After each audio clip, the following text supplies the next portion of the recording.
Welcome back to Fossil Ridge Games. Today we are going to be talking about the Lost Ruins of Arnak Expedition Leaders expansion. I had a lot of fun playing this game, learning this game, and I kind of created a fairly long video this time. It's going to encompass most of the rules, most of the new rules. I'm going to walk you through how the different expedition leaders work, how the new moonstone effects work, the different research tracks and whatnot. So this video is a little bit longer than what I usually like to do. And then I also have strategy embedded with it, so I kind of teach you how to play each expedition leader, and then I'm going to walk you through some recommendations on how to play that expedition leader. So if you enjoy Lost Ruins of Arnak, please stick around and watch this video in its entirety, and you can learn some cool tips and tricks so you can beat your opponents next time you play Lost Ruins of Arnak expedition leaders.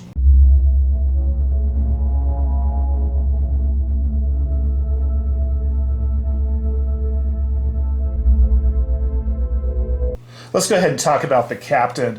The captain is one of the new characters in the expansion, and probably the biggest aspect of this character is that it's going to have an additional meeple. So you're going to have 3 explorers that you can use over the course of the game, and this really opens up a lot of the strategies. So think of all the different sites that you can go to over the course of the game. Now imagine what you could do each and every turn having an extra meeple to place down.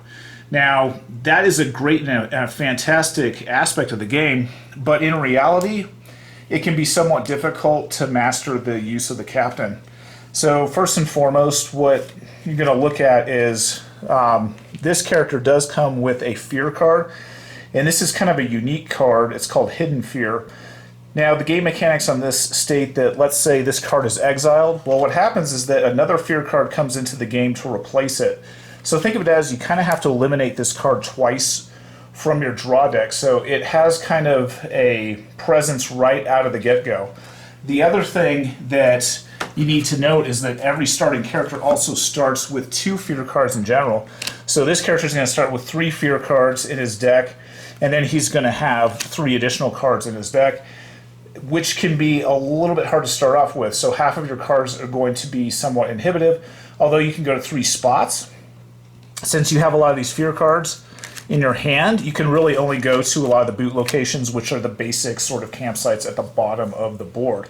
So that being said, if you can overcome this aspect of the game, this character is absolutely fantastic.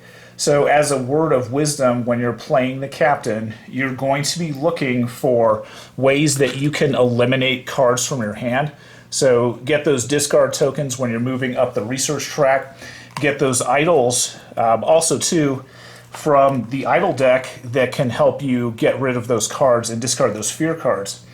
In addition to that, be on the lookout for really cheap artifacts and items. And a lot of these items, you're not going to be purchasing them necessarily for the effect, but you can purchase them for their travel cost or their ability. So as an example, you can play the grappling hook. Now the grappling hook is going to have a car icon on it. In addition to that, another great card to buy, it's only 1 gold. This is the gold pan. It has 2 boat icons on it. So try to find cards with multiple sort of travel icons on them. The ostrich is another one with 2 jeep icons. You say, well, why do you need all that? Well, remember, just because you have 3 meeples, you still have to pay the travel costs to get to all those different sites, especially as the tier 1 sites and the tier 2 sites start unlocking.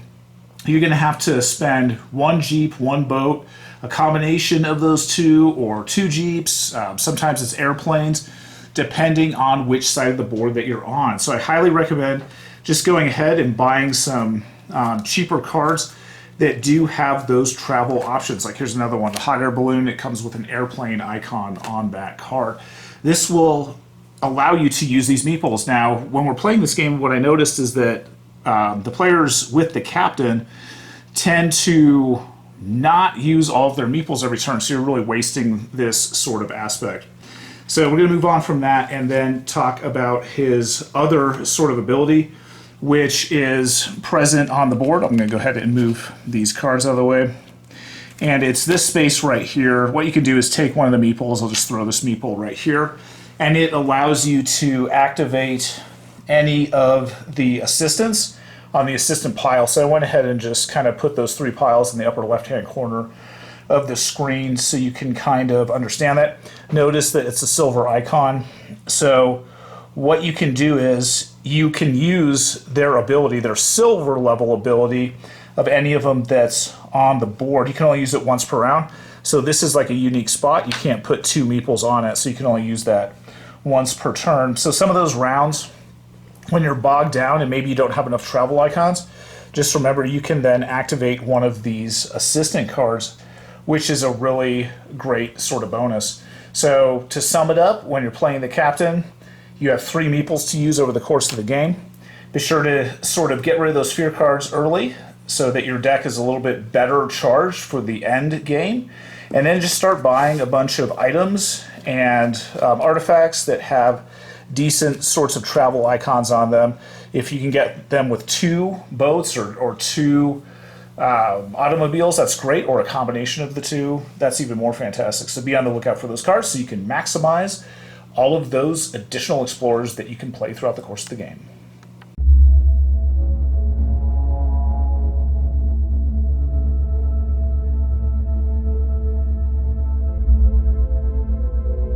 Next up is the Explorer character, and I kind of feel that this one has a lot of similarities to the Captain style character.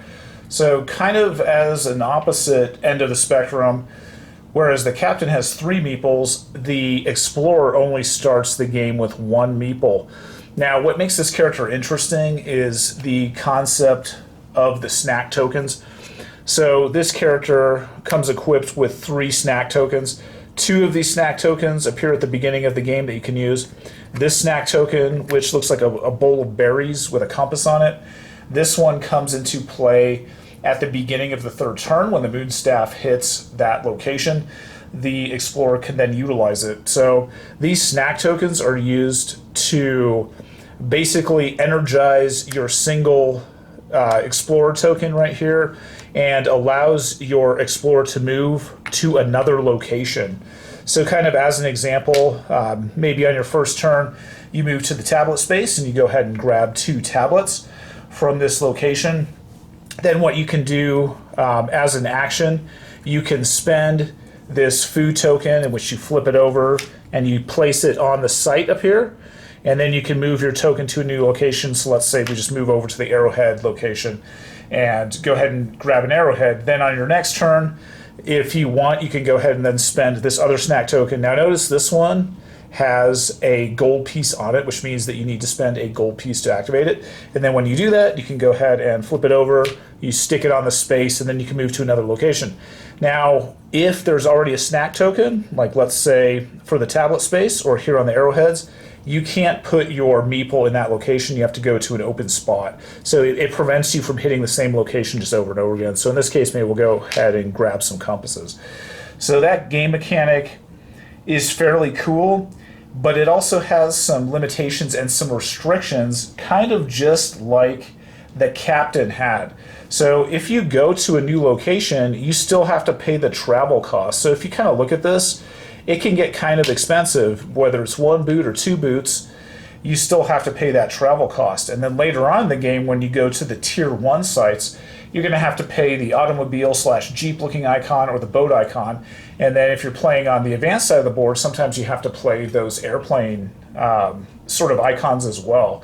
So just understand that this character is very versatile, but it also is a little bit inhibitive because you need all of those different travel icons. So something that I found that was very beneficial when you play this character is since they can go to a lot of different sites, some of the cards that you can use on this character that kind of help you out, you know, here's just an example.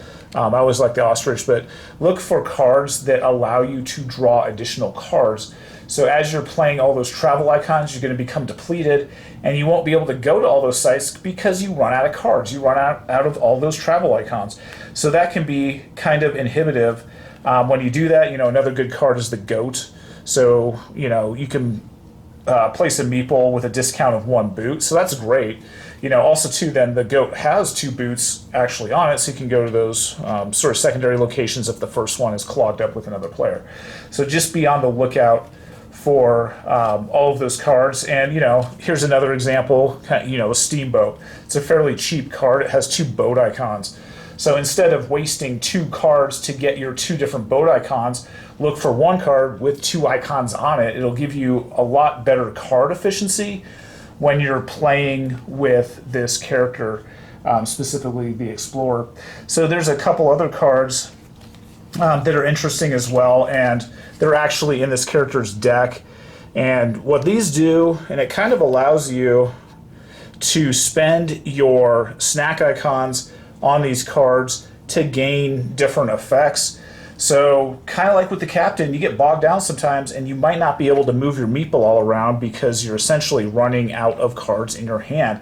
That can be really inhibitive, but now what you can do is you can start playing your snack cards onto these effects. In this one you can draw a tablet, and then you can go ahead and activate any one of the idols that are present in the game, which is kind of cool. So you can go ahead and find those spots that you're looking for that will help give you a boost. And then this other card allows you to explore sort of one of these basic camping locations that are on the bottom tier of the board. So as an example, here is the sort of camping icon. So once you spend a snack token on this, it allows you to just activate one of these locations, which is fantastic as well. So you can get the resources, but you don't necessarily need the travel icon to move there because you're just simply activating the site. So be on the lookout for these cards to help you out if you do have a card bogged down and you don't have all of those travel icons that you need.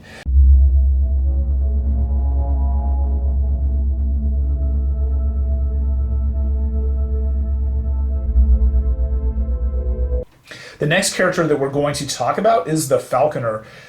Conceptually, I think this is probably one of the easier ones to play. You really only have to deal with one mechanic, and that is the bird mechanic. So there is a falcon token that comes with this character, and at the beginning of the game, it's simply placed at the starting position. Now, every turn, including the first round, it's going to advance. So really, you're going to be starting the game, and it's going to be on the first position. Then every time after that, you can go ahead and advance it.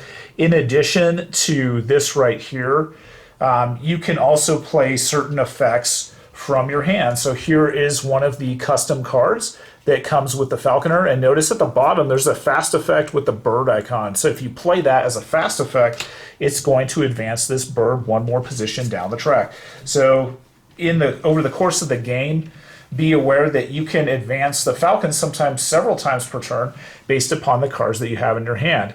As this bird advances down the track, there's going to be 2 different fast effects that you can play, and then it will end up at the end of the track, and these are going to be actions that you can play.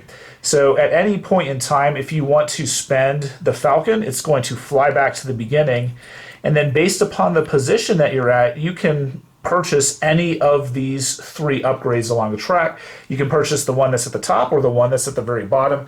It all depends on where you're at and what you're trying to do. Now, in my opinion, if you get to the position 3 or 4, I would not spend it as a fast effect to get a single gold piece. I don't think that's very cost effective.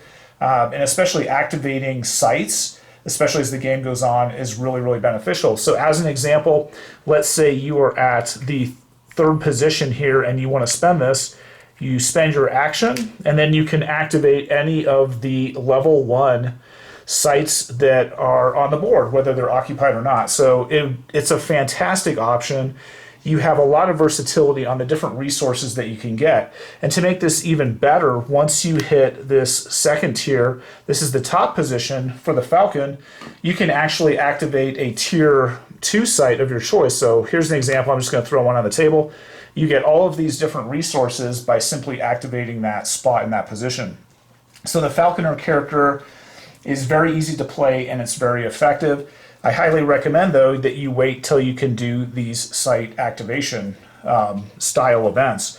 Now, over the course of the game, too, there is this animal bond card that is present in your deck, and it kind of keys off of the number of guardians that you've defeated, so this card becomes more and more powerful if you have defeated more guardians. So if you're a player that likes fighting and engaging and killing those guardians off, you might really enjoy this. So you can actually trigger this to move the Falcon down the track if you have defeated 3 Guardians. So you can really kind of get these combos going. And then here's another card, obviously, we talked about falconry.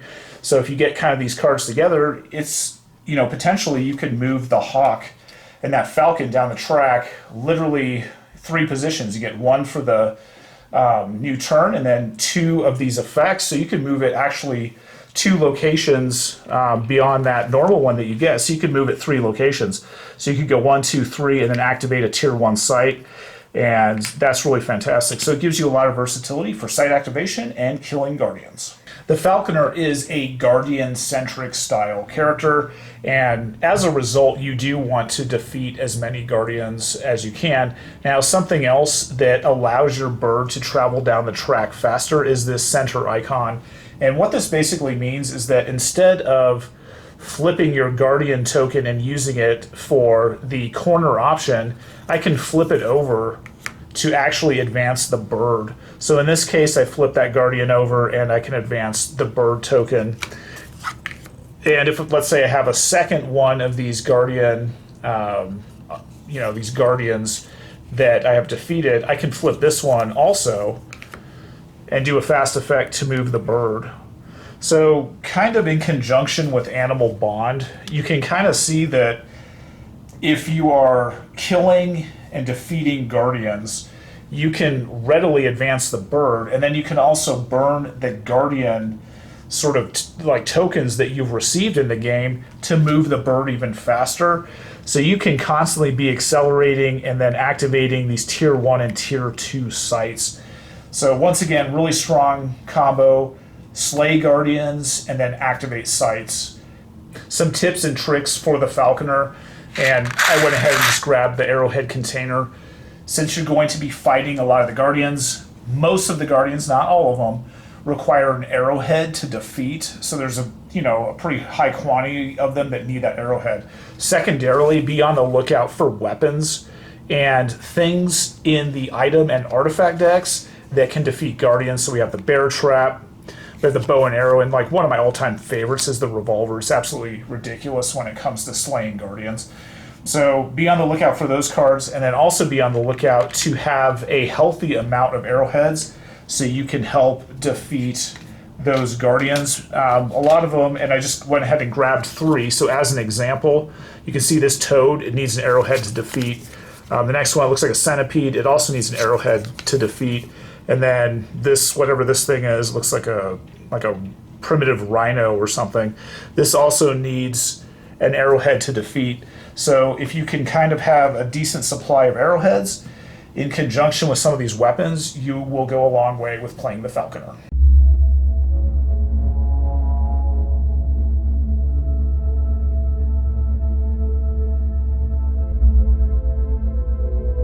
Next up is the Mystic, a very fun and fantastic character in this game.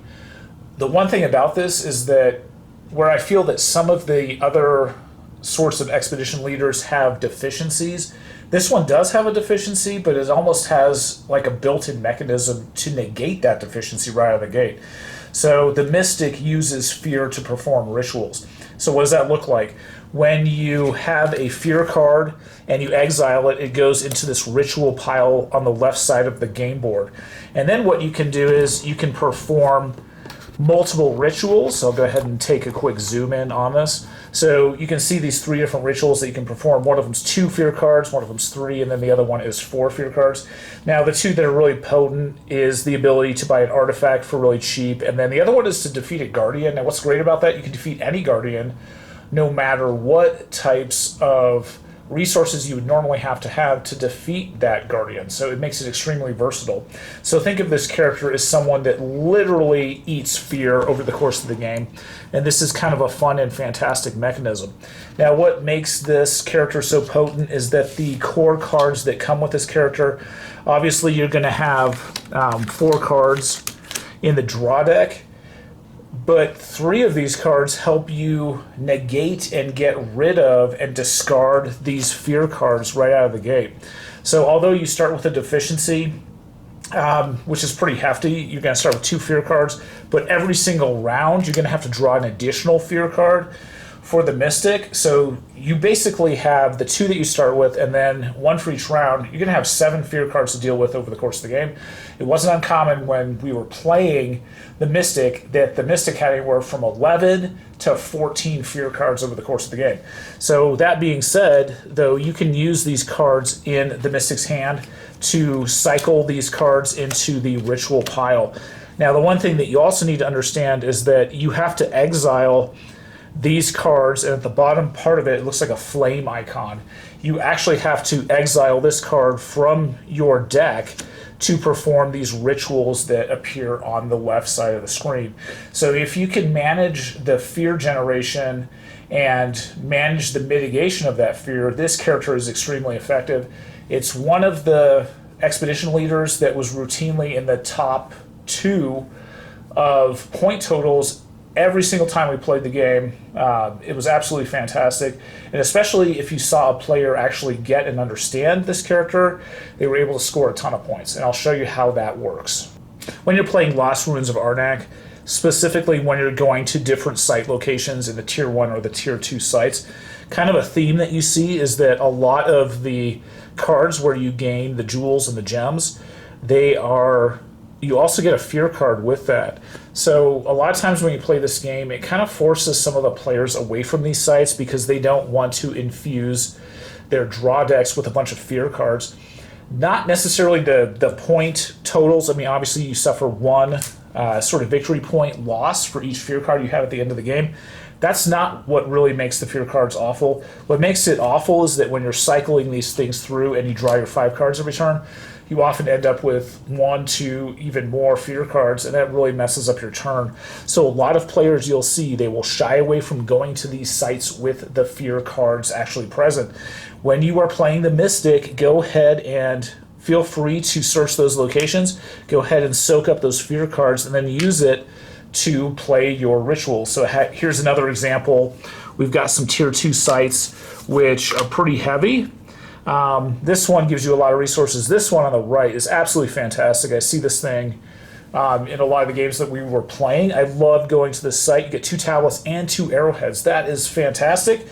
Downside is you get a fear card, but if you are playing the Mystic, don't worry about it. You're going to take that fear card, it goes into your discard pile, it's going to start cycling through, and then use your other cards in your draw deck, in your hand, to mitigate those effects. In addition to that, be on the lookout for certain artifacts, and I'll walk you through what those artifacts and items look like.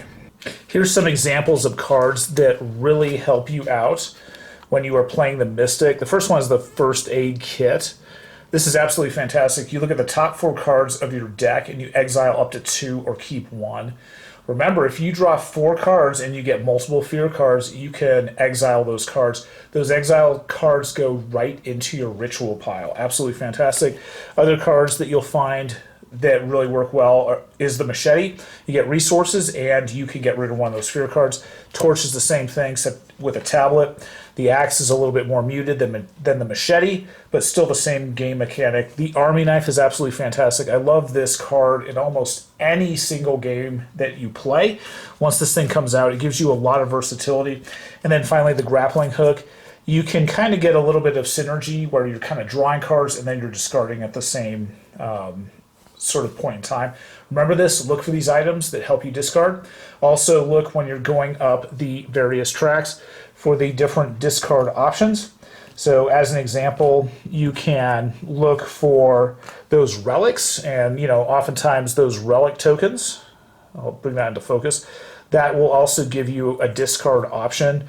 That's absolutely fantastic. And then when you are going up the research track, be aware that there's a lot of these tokens present. I'll go ahead and let that focus. Same thing, you're going up the research track, look for those sort of bonuses to help whittle away at that fear. Once you kind of get into the swing of things, you'll find that the Mystic is very, very fun and very, very effective.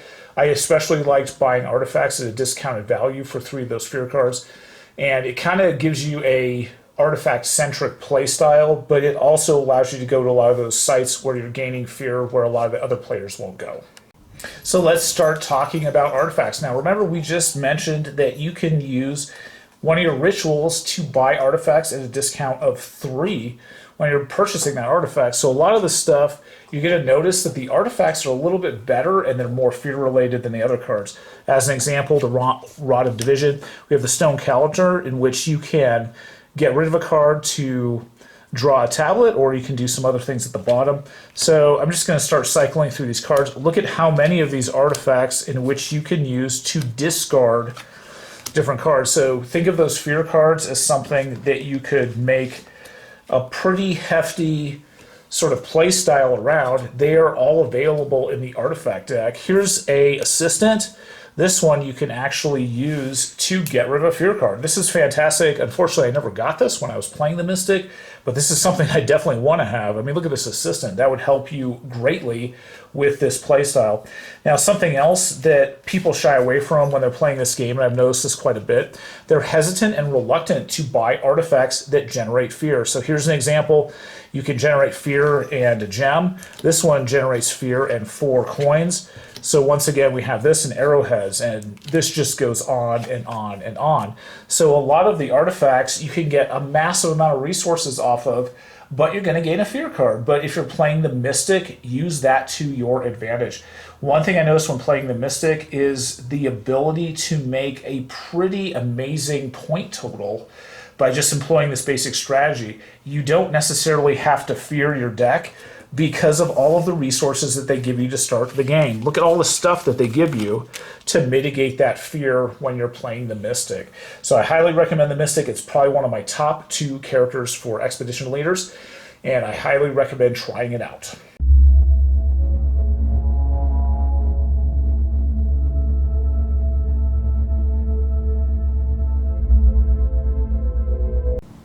The next character that is present in the game is the Professor.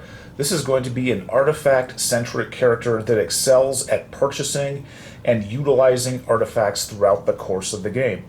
For some of the unique options that are part of this set, there is an archive located somewhere near your board, and what you're going to do is just take the top 3 artifacts off the deck, off the draw deck, and you're going to place those into your archive. Think of this as kind of like almost a personal stash of artifacts that you can purchase throughout the course of the game. Next up, we have the suitcase icon, which is at the top of the screen. The suitcase icon, you can generate resources that go directly into the suitcase. As an example, the linguistics card. As you can see, it has the compass, and it also has the tablet icon that is showing the suitcase. So whenever you see that icon, it means that the resource is being generated to the suitcase. The suitcase up here can only be used to purchase artifacts or to activate artifacts during the course of the game. So you can't use these to, let's say, go up the research track, and you can't use these to explore the board or pay for different costs. So just understand that this is kind of out of play over the course of the game. So kind of the purpose of this character is that you're going to invest heavily in different artifacts over the course of the game. In addition to that, I'll go ahead and show you this track at the bottom. Every other turn, you're basically going to be getting a compass after the first turn, and then after that, it's going to be a tablet. So you're going to get some free resources at the beginning of each round, starting at round number 2. So this character has, I think a pretty strong presence in the game. The archive is great because you can kind of lock down some artifacts. They're not going to be moving around and getting dumped at the end of every round as the Moonstaff increases over the course of the game. So this is kind of a static area for you. If you ever empty your archive, you can refill it once per game by just simply drawing the top 3 cards off the artifact deck and just simply refilling it. So you can do that only once per game. So over the course of this, think about looking for things to maximize your character and maximize the Professor. So I'll go into what that is going to look like. The name of the game when you are playing the Professor is to really get a lot of tablets. Obviously, you're going to have a lot of artifacts in your deck, and you're going to need the tablets to generate those effects once those artifacts start cycling through your deck. So obviously be on the lookout for different artifacts and different cards that are going to be generating tablets. I think these are extremely handy for this character. Also look for items In the same context, you're going to be looking for items over the course of the game that generate tablets. A lot of these are going to be fast effects slash fast actions that you can perform. So a lot of this is going to be pretty easy to play, and there's nothing too difficult about it. So purchase artifacts and then go ahead and get a lot of tablets so you can utilize the effects on those artifacts. And I think this character is honestly pretty straightforward. There's nothing really that tricky about it. One more note that I want to make is on this card right here, the Arnakology card. This one's pretty cool, and keep this in mind when you are playing this character. You can swap any one artifact in the archive with a card from the card row. Now, as that Moonstaff starts progressing through the game, and in between turns, it's going to be wiping out different artifacts on the board. So if you see something that you really want, but you don't have enough resources to purchase it, you can play this card to swap it out. So that is a good option, and you can then drop it straight into your archive, and then, you know, take a card out of your archive and place it back in the card row. So think of it this way as almost like a holding pattern, a place that you can park artifacts that you can't quite buy. So this is a fantastic option too if you're trying to prevent your opponents from purchasing powerful artifacts on the table as well. Once these things pop up, you can usually see, you know, people, they get really excited when certain artifacts come out on the table. Be mindful of that. If you have the Arnakology card in your hand, you can go ahead and take that artifact and put it in your archive so that none of the other players can access that. So the name of the game for the professor is simply purchase artifacts and have fun.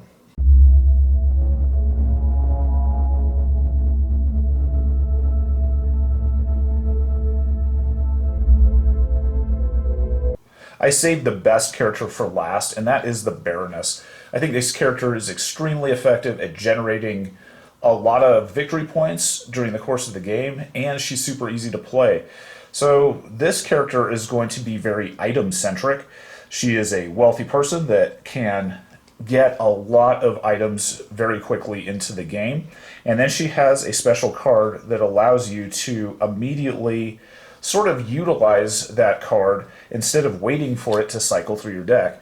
So typically what happens when you purchase an item card, it is going to go at the bottom, basically, of your draw deck. So it's going to start then cycling through your draw deck as you play the game. But what this character can do is use this special delivery card. And what's fantastic about this is that it is in your hand every single round of the game. So I highly encourage you to make at least one purchase of an item every single round of the game, because then you can immediately utilize it.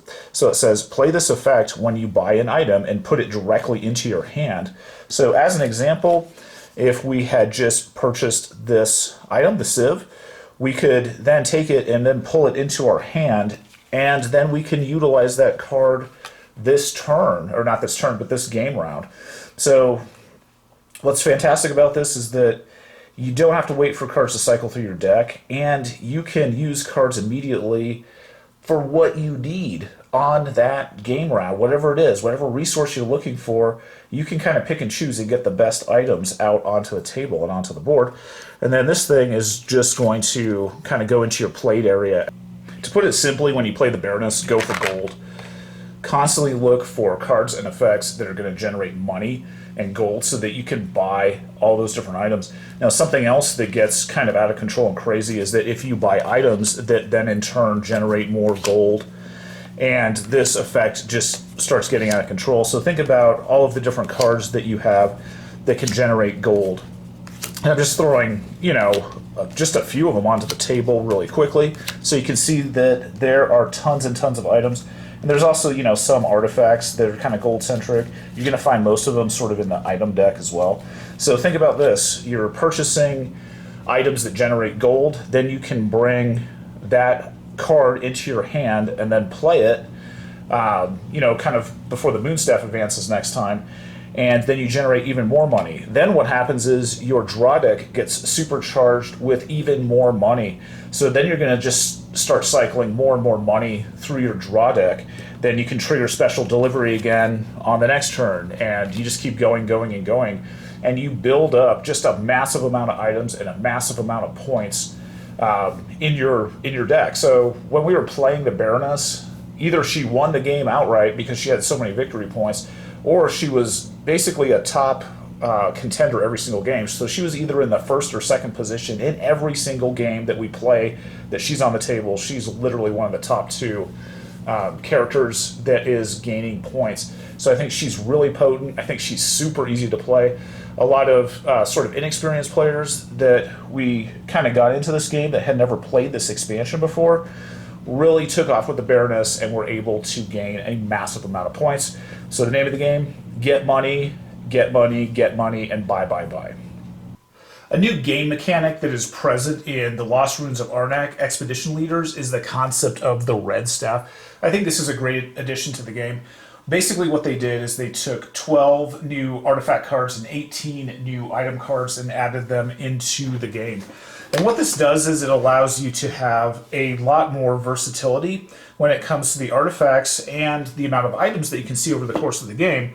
But with the blue moon staff, you would only cycle 2 of these cards out every turn. With the red moon staff, you're going to eliminate multiple cards. So on the first round, you're going to eliminate the cards that I went ahead and pulled down. And then you go ahead and move the moon staff. You move everything forward, refilling the card row.